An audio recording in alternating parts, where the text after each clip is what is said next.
খুব জোরে দৌড়াতে দৌড়াতে মেয়েটিকে ধাক্কা মারলো একটি ছেলেকে। তখন ছেলেটি বলে উঠল, আরে আরে, কি হয়েছে? আপনি এত জোরে দৌড়াচ্ছেন কেন? মেয়েটি তখন ভয়ার্ত কণ্ঠে বলে ওঠে, বাঁচান, দয়া করে আমাকে বাঁচান, ও ও ও আমাকে আমাকে মেরে ফেলবে। আচ্ছা দাঁড়ান দাঁড়ান, কে মেরে ফেলবে? ওই যে ওই যে বিভৎস মূর্তি ছুটে আসছে, আর আর একটু হলে আমাকে আমাকে মেরে ফেলতো। সে কে? একটু খুলে বলুন। ড্রাকুলা। আপনি নিশ্চয়ই স্বপ্ন দেখেছেন, নয়তো নেশা করেছেন। এখানে ড্রাকুলা আসবে কোথা থেকে?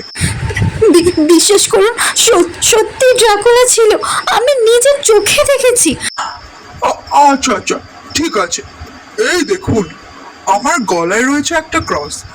আপনি আমার সাথে চলুন, আপনার কোনো বিপদ নেই। মেয়েটি একটু আশ্বস্ত হয়ে ছেলেটির সাথে চলতে থাকে। কিছুক্ষণ পর অনুভব করে যে তার ঘাড়ের কাছটা কেমন যেন সুরসুর করছে, কেউ যেন আলগা দুটো পিন ফুটিয়ে দিয়েছে তার ঘাড়ে। তারপরেই সেই ভয়ানক দৃশ্য দেখে মূর্ছা যাওয়ার আগে সে দেখে সে ছেলেটি দুটো দাঁত বসিয়ে দিয়েছে তার ঘাড়ে, আর পান করে চলেছে টাটকা তাজা রক্ত। আর তার কণ্ঠে শোনা যাচ্ছে একটি কথা, রক্তে প্রাণ, প্রাণে শক্তি, শক্তি।